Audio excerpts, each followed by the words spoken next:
ayan na guys, we are on our way to EDSA Shangri-La to attend our cycling class.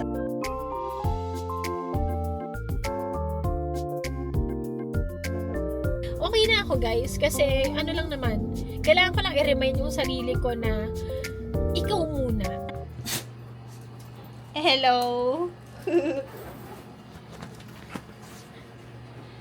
Hey guys! Joyce Abot Bartolome here! So for today, very raw lang to. Naisipan ko lang buksan ang ating camera. It's May 19 ngayon guys. At kung nakikita nyo, nasa pink house natin tayo or nandito tayo sa aming Nami Spad na Airbnb. Kasi guys, napaalis kami ni Ami sa bahay namin. Charis. Hindi guys, kasi nagpaayos tayo, pinarefresh natin yung unit natin. Kasi yung tiles, yun yung isa sa mga regret namin na hindi namin pinagawa. Kasi yun guys, may kaakibat na maintenance ang mga bahay natin. Kasi 4 years na yun. At ngayon lang siya mare-refresh. So ito isa sa mga bagay na wife life. Ang cute ni Aki. Ito sa mga bagay na wife life diaries natin. Ito yung mga ganap. Natutulog pa ako kanina. 9 o'clock dumating yung gagawa. Samahan niyo ako mamaya. Kasi, magsa-cycling class tayo. Tapos may balak akong bilhin na libro. Tsaka, mag-chika time tayo, guys. Parang ako, personally, what I want to show you guys are the things that I also enjoy watching here on YouTube. So, balak ko ngayon, guys, na isama kayo at chikahan kayo. Parang chika time with me. Kung hindi nyo pa alam, ang nickname ko sa bahay namin ay Chi. So, tawagin natin ang ating pagyap, sabi nga nila sa Gen Z, na chika time. So, yan. We'll be staying here for 2 nights. Hindi pa nga ako nakapag-down payment kay Sir. Stay na, wala pang down payment ha. 50% kasi cute yung kasama mo. Oh, sige. Si Aki hindi siya sanay dito, guys.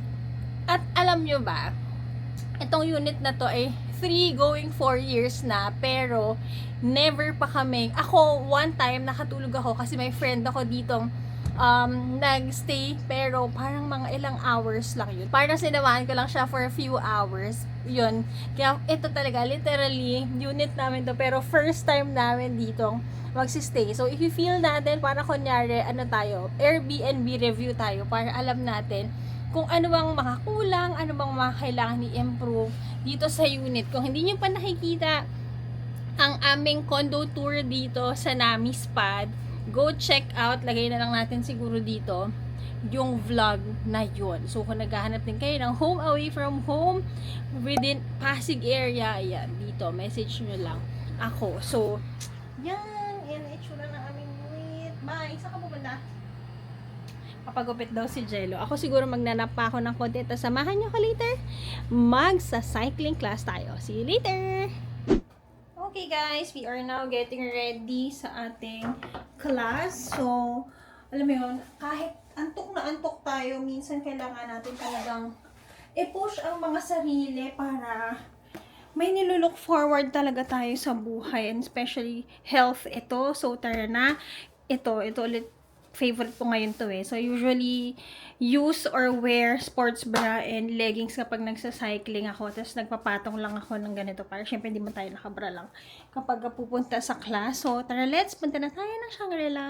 Hey guys! Joyce Abot Bartolome here! So, ayan na guys, we are on our way to EDSA Shangri-La to attend our cycling class. At talaga namang ang traffic talaga sa Pilipinas. So, as you can see, may magamit tayo sa likod dahil may mga ganap tayo sa buhay, which I think I'll be sharing it with you sa mga darating na araw. So, yan muna guys. Kapag nagtatanong kayo, Joyce, bakit ka nagsa-cycling? So, guys, uso ngayon yung side quest, no guys? Side quest, ibig sabihin, ano pa yung mga ginagawa mong hobbies. I think yun yung pinaka meaning nun. Gen Z term na siya. Millennial ako guys. Pero yun, side quest.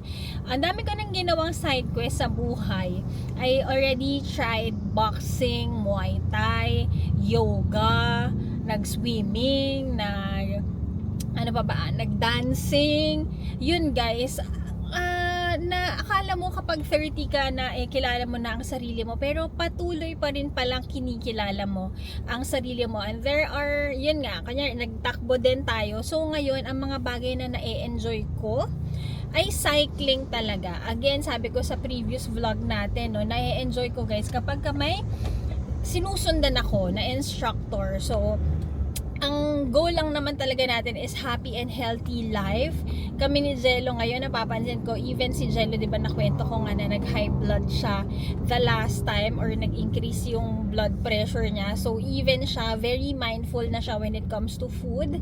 Hindi na siya kumakain ng maraming red meat, more on chicken din ang kinakain niya. So yan yung mga bagay na, 'di ba, kung gusto mong mabuhay ng happy and healthy, kailangan mong maging mindful sa mga tinitake mo sa buhay. So ayan, inabutan na naman po tayo ng another stoplight. Ewan ko ba kung aabot ba tayo sa klase natin. Ganito pala kapag ganitong oras nagda-drive, no, sobrang traffic or normal na talaga ang traffic dito sa Pilipinas, which dapat hindi natin i-normalize kasi yun nga, we're still praying that sana someday Philippines can have our efficient mass transportation like sa ibang bansa. So yun guys, ano bang mga ganap natin? Nakailang wife life diaries na rin tayo. And guys, ngayon, bakit ako nagfi-film ng ganitong style? It's because ito rin yung mga vlog na na-enjoy ko ngayon. So, sa mga social media accounts ko, nakikita nyo kung naka-follow kayo sa akin dito. Naka-follow kayo sa akin, nakikita nyo na from time to time, I'm posting things that I learned in my 30s. And yun nga, ang dami mo pala talagang matututunan sa buhay, no? And nasa era rin ako guys, so whenever I encounter yung mga nasa 20s or yung mga nasa teens, nandun na ako sa stage na, bata ka pa naman.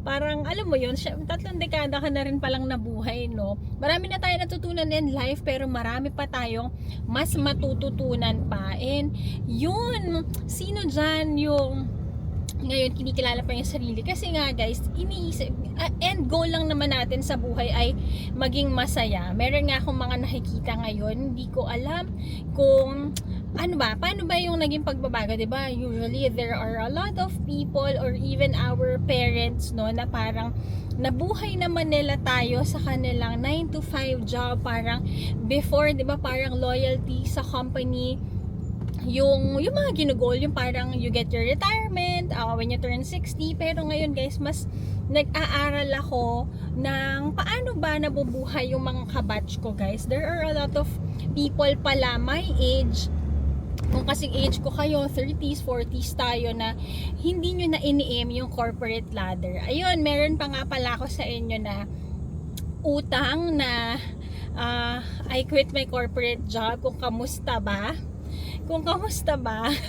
Kaya pa ba? Pero alam mo yon, wala talagang certain, wala kang direct path pa ngayon na kamusta ba. It's been a year at pinapakiramdaman pa natin, pero kasi what excites me is that kapag wala ako sa comfort zone ko, alam mo yon, ay hindi mo sure ang life pero excited ka laging gumising kasi wala kang aasahan sa buhay mo kundi kung ano yung mga penlano mo sa'yo, syempre kasama sa taas. So yan, sige, magbigay tayo ng thorough discussion when it comes dun sa aking corporate job. Pero yun nga, sharing with you guys na ngayon na-enjoy ko yung slow living.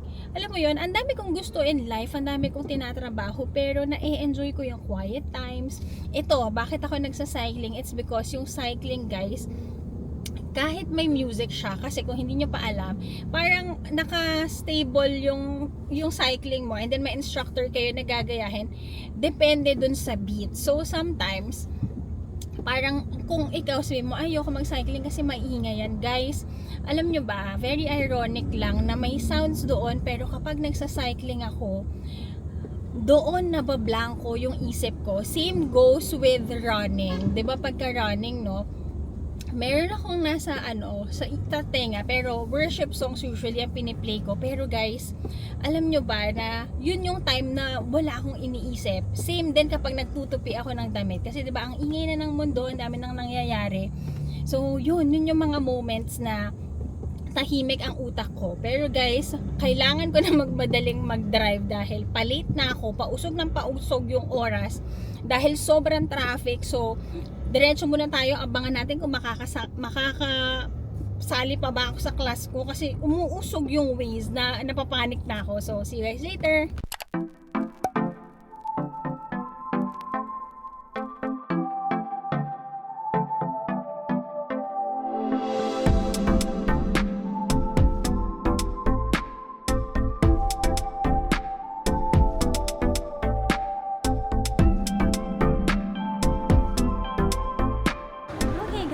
So, nakita nyo naman, umabot tayo sa class natin. Hindi ko lang kayo na isasama kapag may class kasi nga, bawal lang phones inside para makafocus din kayo. So, it's 1 o'clock now.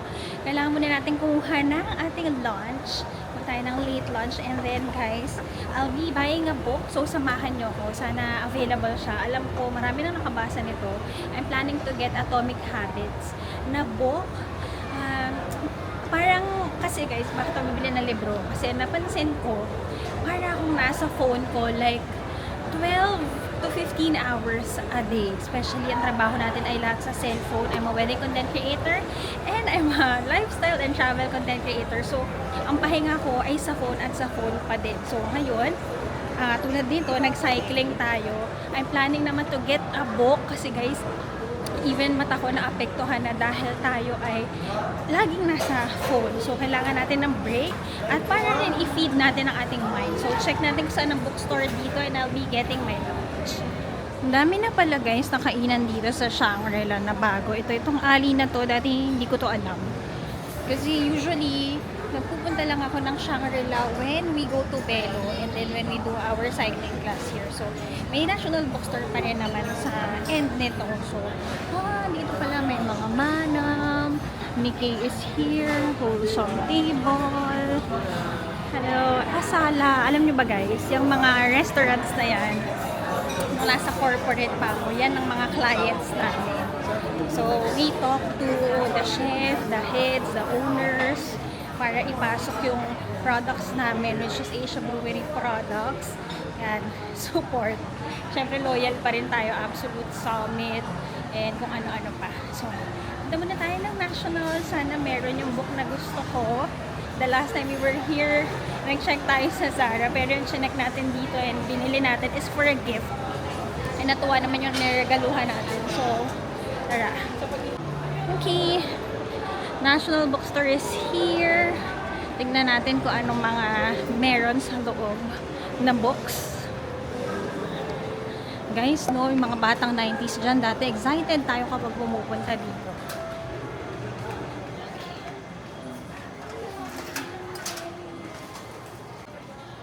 Guys, ito maganda tong book na to. Meron, ito, tinuro kasi ito, parang kapag nag-training kami sa office, ito yung ginagamit na book. May copy ako nito. Hanap pa tayo. Ate ko naman, fan niya ng Paulo Coelho. Guys, so tingnan nyo, kung gusto nyong magbasa, may mga sulit reads pala sa National Bookstore, 99 pesos lang.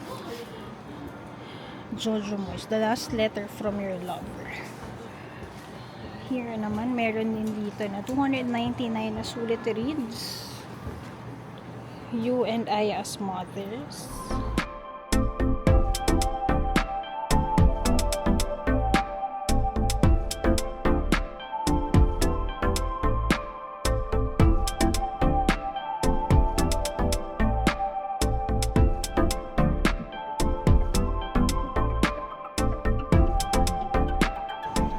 Guys, sa dami ng libro, ito pa rin, dito ka pa rin dapat tatakbo. Yan, ano yan guys, may copy ako nito before. Saan nga ba ito napunta? Maganda rin to. Eleanor and Park. Ayan. Ayan guys, nagpa-assist tayo, nandito pala siya by the counter. So, Atomic Habits, Tiny Changes, Remarkable Results. Ayan siya, 495. Let's go. At in fairness guys, marami siyang copy. So, kuha tayo ng kopya natin. Kuha din tayo guys ng highlighter. Kasi kapag nagbabasa ako, gusto ko, na-highlight ko yung mga moments na gusto kong balikan. Parang may highlighter pa pala ako sa bahay. So, tara, tayo na natin. Ito guys, yung mga dating nagpapakilig sa atin, no, kapag bibili na tayo ng mga notebook, ng ballpen, ano bang mga design ng notebook ngayon. Cinderella. So, we got our book, guys. So, kung tatanong kayo, Joyce, digital age na ngayon, di ba? Yung iba, na-enjoy nila mag-Kindle. Ako, guys, gusto ko physical copy pa din. So, saan na ba ako pupunta ngayon? So, kuha naman tayo ng lunch. Kain tayo. Ang kinikrave ko ngayon, guys, is ang Play-Doh wraps. Alam nyo ba yun, guys? Sa food court. Punta tayo ng food court dito sa Shangri-La, guys. So, healthy option. Susunod na natin yan sigurong pupuntahan kasi nga into the healthy era tayo. Pero guys, ano pa rin ako, dun muna tayo sa mga natural na utas, na gulay kasi mas tipid din yun. So, saan nga ba ang ano? Sige, baba tayo dito. Punta tayo sa kanilang food court. Sama ko kayo.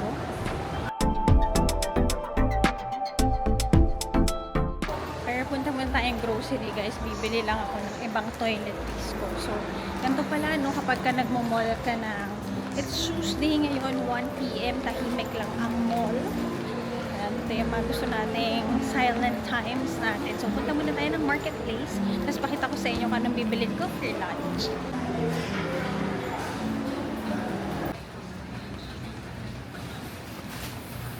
Diba, super close natin. Alam nyo, bibiling ko ay deodorant powder.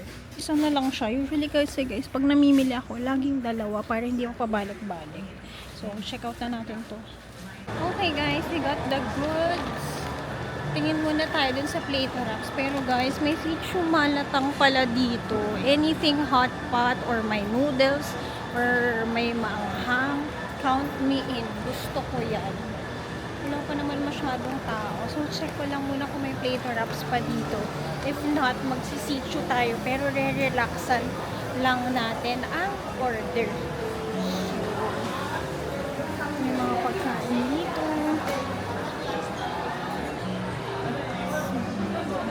Guys, apparently, wala na pala dito ng Play-Doh wraps. Alam niyo ba yun?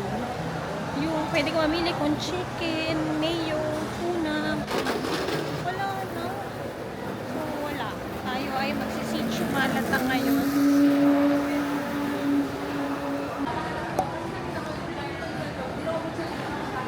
So, ganito ang style dito, guys. May solo bowl, may sharing bowl, tapos kukuha kayo ng mga ingredients dito. So, yan. Kuha muna ako ng mga bowl, mga balls, mga noodles, tofu skin. And then, magpipay pa dito.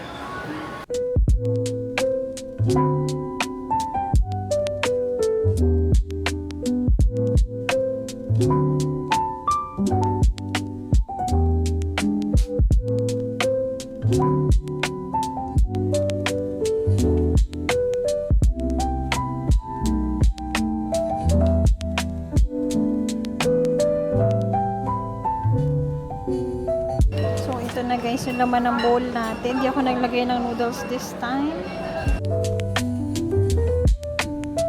So guys, dahil malayo, i-chika ko na lang sa inyo. Dito sa Sitio Malatang, hot pot siya technically. Sorry sa buhok natin, ang galing tayong workout. Pero yun nga guys, dito kasi per gram siya. So there are 3 ways kung paano mo i-enjoy yung iyong food. One is malatang or yung may sabaw. Another naman is malasyanggo. Ano naman siya guys, dry pot naman siya. The other one naman is malapan, mixed pot naman siya. Parang may saucy. Isang dry, isang may parang saucy, isang may sabaw. So, ang bowl dito guys, 250 grams is 300 pesos. Tapos, on top na nun per gram is 1.20 pesos. 1 peso 20 centavos siya per gram na on top of it. So, minimum pala dito is 250 grams or 300. Yung sa akin, sabi ko, konti lang kukunin ko. Inabot ako guys ng 404 pesos. Isa pa sa craving ko guys ay yaw-yaw, diba? Nag-workout ka, Joyce, tapos kung ano-ano pinagkakain mo. Pero guys, kung alam nyo lang ang pinagdaanan ko kahapon, parang hindi natin dapat nino-normalize yung deserve. Hindi all the time, pero kailangan ko tong time na to talaga para sa sarili ko at later isi-share ko yan sa inyo kapag nasa kotse na tayo. Guys, wala nga pala akong mic ha. So kung hindi masyado naririnig, imo-montage ko na lang yung pagkain ko. So yun lang naman ang gagawin ko na dito. Kakain ako tapos magchichika time tayo sa sasakyan na lang para mas marinig ninyo ang mga ganaps ko sa buhay. So itong moment na to, ang pagkain ko, ang pag-workout ko is testimony na it's okay not to be okay. Ganun siya. As teaser, okay? Yun lang naman. Later, chika more tayo. Meron din sila dito guys that you can do your sauce. Gawa tayo.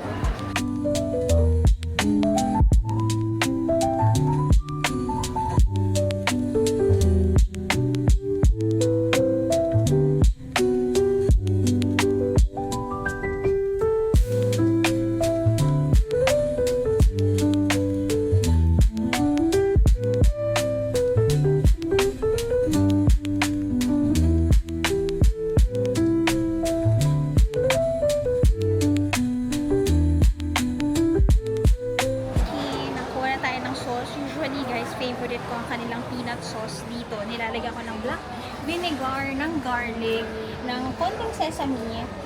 So yan, kain muna tayo.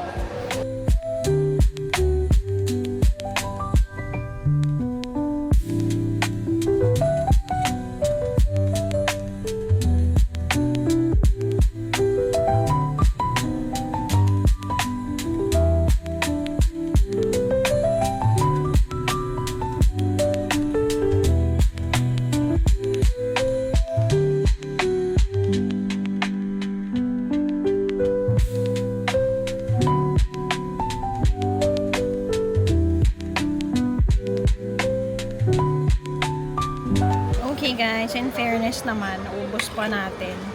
Yan, sabaw na lang ito. Hindi ko na inubos yung rice. So, tara, let's. Busog ako guys. Super sarap. So, kung gusto nyo mag-try, hindi pa na-try yung Sichu. Ano ba? Hindi to sponsored guys, pero paano ba? Mutual friend natin ang may-ari ng Sichu Malatang. Nakasama na natin siya nung nag-Thailand tayo sa Krabi. Nag-work na rin tayo with them, pero talagang ngayon guys, natutunan ko na hindi na ako mag-work sa mga brands na hindi siya nag-resonate sa akin. So, kung may isang restaurant na lagi ko talagang kinakainan, ito yun, Sichu Malatang. So, tara, uwi na tayo. Hey guys, and we are back sa car. So, guys, no, parang ngayong ating vlog lately, wife life. Kasi guys, ito talaga ang reality. Ako ay mahilig mag-drive. Baka drive and chika time series ang mga magawa natin kapag nandito tayo. Kung gusto nyong magkaroon ng mga usapan, have the comment section as your safe space, guys. And let's build our community here. So, yun na nga, guys. Tapos na tayong mag-cycling.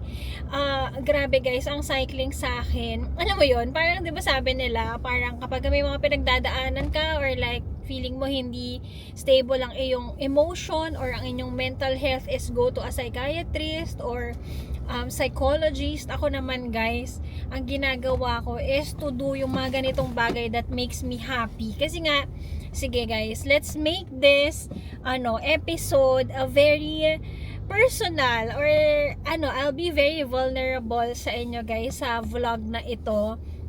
As much as I want na very happy lang tayo, fun lang tayo sa mga vlogs natin whenever we travel, nakikita nyo kung paano kami as a pamilya. Gusto ko rin sabihin na walang perfect na buhay. So, simulan na natin siya sa reason why we have all the gamit here sa likod, guys. It's because, ba yan? Ay, nung una, parang parang hesitant pa ako or in denial pa ako na i-share to, like, to everyone. Parang what you see is what you get. Kung magets nyo or not, go. Pero I think this community, our safe space here sa ating channel, at lagi nyo naman kaming nakakasama, nakikilala nyo kami ni Jello, at mas gusto ko pang mas makilala nyo ako. Kasi parang maraming mga tao ang nagme-message sa akin na, paano mo nagagawa, Joyce? Nai-inspire mo ko. And natutuwa ako guys na nai-inspire ko kayo, pero hindi perpekto ang buhay. At gusto ko lang sabihin sa inyo na may mga bagay na mag-fail at hindi aayon sa inyong mga plano. One of which, guys, is our business. Kung naalala nyo at napanood din nyo, may isa kaming business, guys, yung prints namin. Na last year yon, guys. Very passionate ako about it. May mga reasons why we opened the business, pero i-keep na lang natin yon sa amin. Pero yun nga, guys, speaking of yung passion ba, ako kasi, guys, whenever I do something, I make sure that I give 100% ng kaya ko, ng ability ko, at hindi ako papasok sa mga bagay na alam kong hindi ko kakayanin. So ito na nga. Yun nga, guys, financial wise, alam niyo naman si Jello, siya ay ang aming head of finance, ako naman ay ang head of sales and marketing. At yun, may mga kasama din kami sa trabaho, ngunit kung titingnan natin, guys, ang financials wise, ang pinaka best decision to make is to close the business. Bakit? Syempre, guys, alam mo naman, okay na mag-invest, okay na maglabas ng pera, kung pareho kayo ng mga vision, di ba? We have a vision, mission sa mga kumpanya, sa eskwelahan, ganun din sa negosyo. At kung hindi aligned ang mga bagay-bagay, at ako na lang, guys, ako mismo ay hindi maka 100% sa negosyo na ito, I think kailangan talaga nating i-reassess kung ipagpapatuloy ba.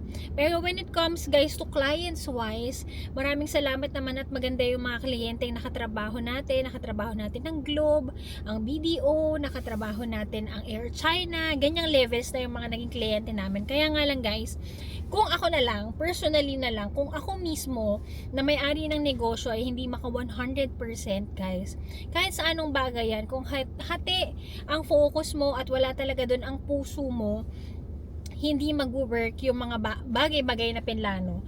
Tapos, guys, kung gusto niyo pang makilala ang mas deeper na ako, siguro ika-categorize ko ang sarili ko sa isang type A person. Actually, hindi ko pa alam yung mga type na ganyan, pero ako, guys, whenever I do things, I give my 101%.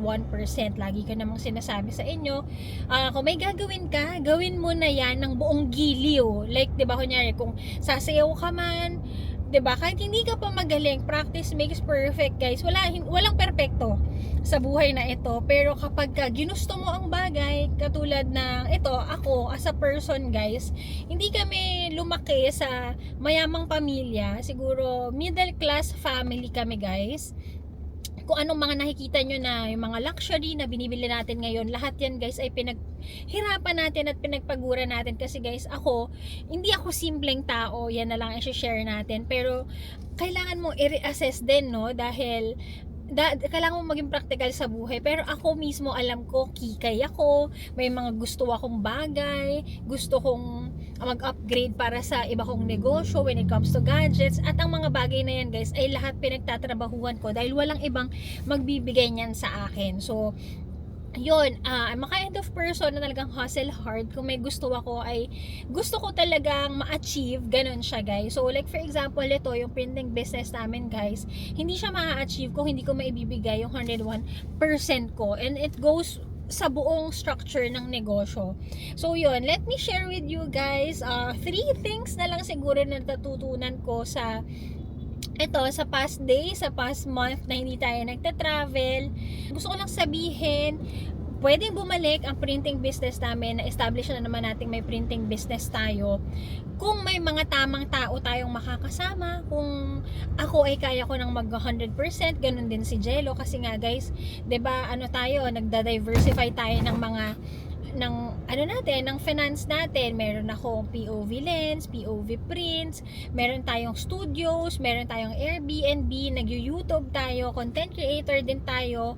Yun, marami tayong ganap sa buhay. So, kailangan nating piliin kung saan ba talaga tayo magfo-focus. So, yun na nga, gusto ko sabihin sa inyo na ang buhay ay hindi perpekto. It's okay to fail.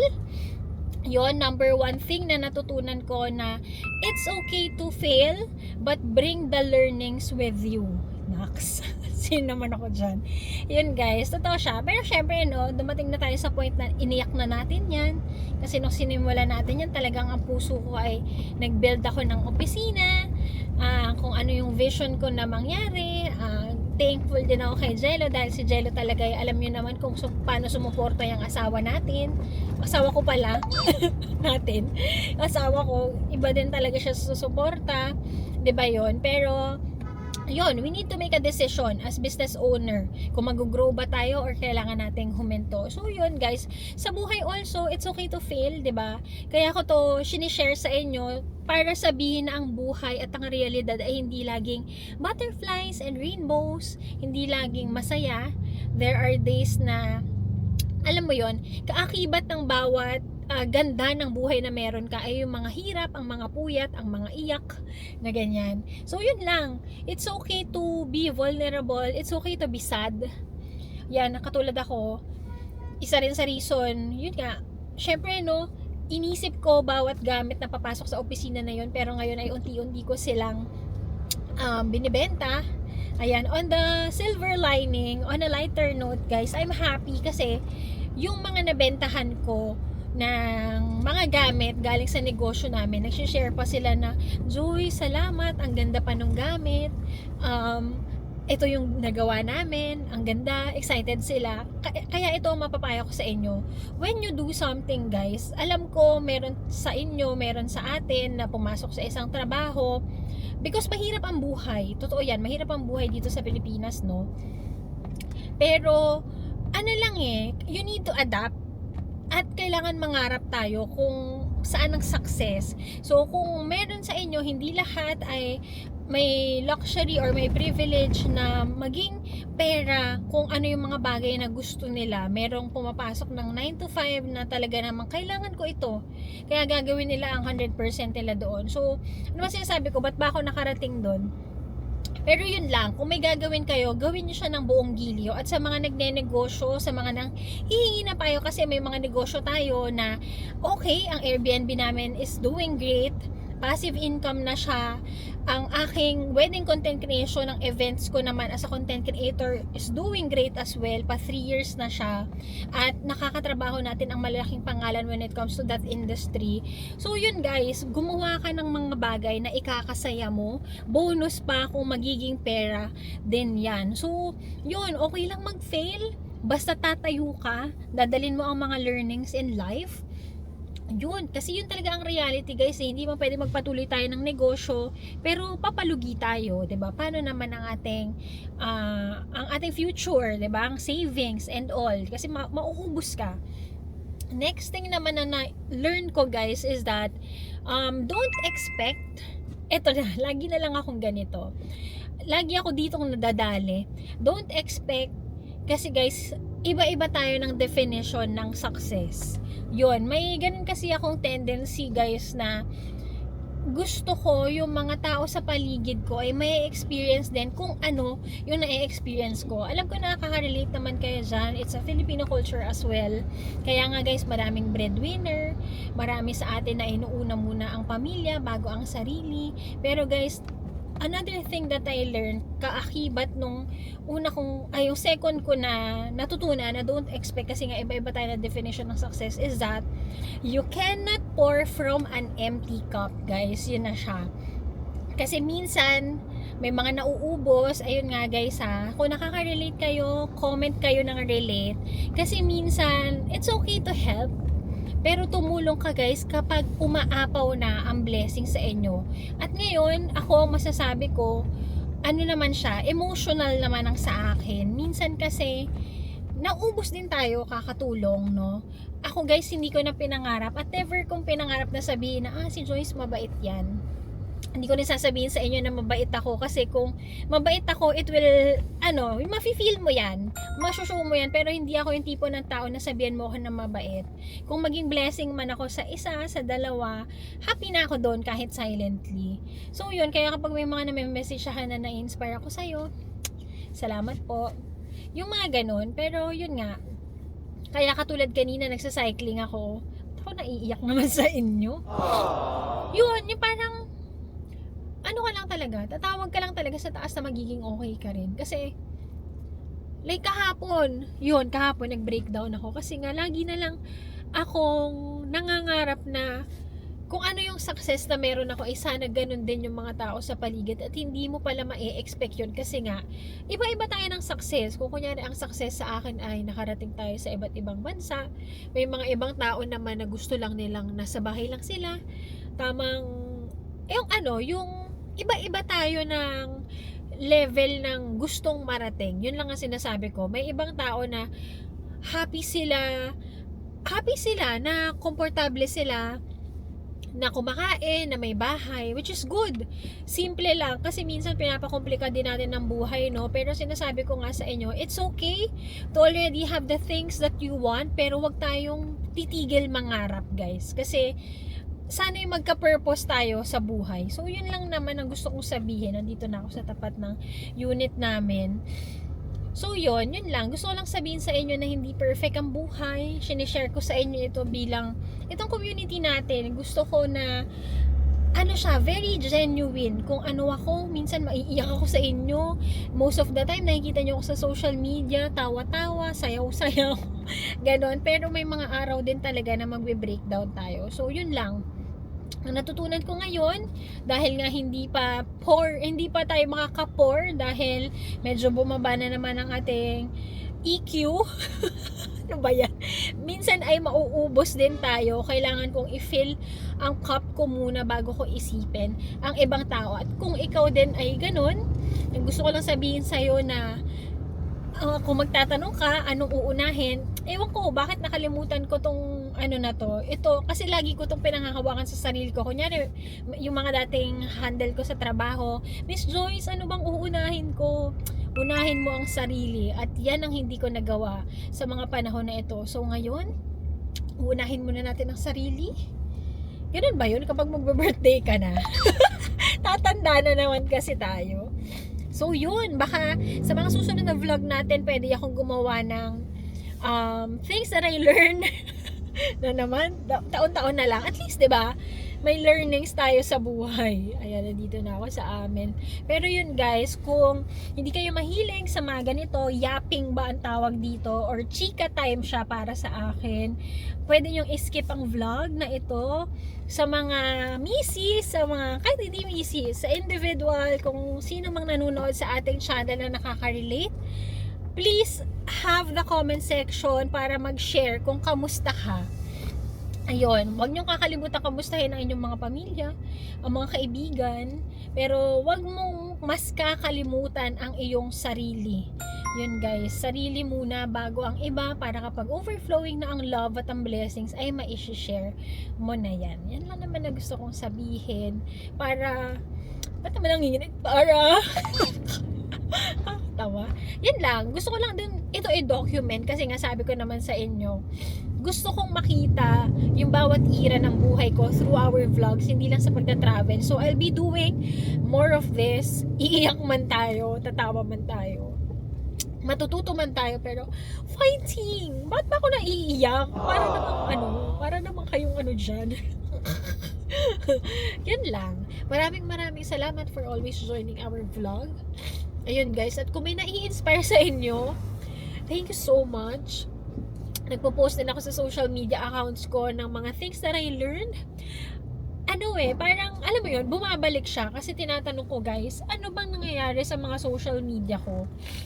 Yun pala ang kulang. Kulang akong magkwento sa inyo. Kasi nga gusto ko entertaining, informative for you guys, at gusto ko mag-bring ng smile sa inyo, pero nakakalimutan kong mas maging genuine pa when it comes to sa mga panahon na okay lang hindi maging okay. So ito yon. So salamat for joining me for today's vlog. Okay na ako guys. Okay na ako pero may luha. Okay na ako guys kasi lang naman, kailangan ko lang i-remind yung sarili ko na ikaw muna. 'Di ba? Ikaw muna bago ang iba. So yan, papark na ako. Maraming salamat guys. Yun, sana'y may napulot kayo na isa, dalawa galing sa vlog na ito. Mas magiging open pa ako sa inyo guys. Kasi alam nyo kung paano nag-grow. Na-realize ko nga paano nga ba nag-grow yung TikTok ko to 100,000 dati? Alam nyo ba dati yung TikTok ko every 10,000 guys ay nag-i-increase siya ng followings. It's because ako yun. Meron akong mga tao na direct na baka nakaka-relate sa akin. Sinishare ko yung experience ko. Minsan kasi baka maging blind item na, so medyo tinitweak ko siya. Pero most of the time, what I really share is based on experience. And through this vlog sa ating YouTube channel, I think it's time to pause kasi minsan para tayong escape ng escape pag hindi tayo okay. Aalis na naman ako, magiging happy, pagbalik, babalik na naman tayo sa reality. So yan, mas isi-savor ko ang buhay na meron tayo, i-enjoy natin ang buhay na meron tayo hanggang maging okay na tayo ulit. So yun lang, maraming salamat for joining our vlog. For today, don't forget to like, share, and subscribe to my channel and follow all my social media accounts. At Yama Choy-san on Instagram and JY on TikTok. Kung may mga gusto pa kayong topic na gusto nating pag-usapan dito, i-comment yun na yan. At huwag kakalimutan guys, like and subscribe. See you on the next one. Bye-ers!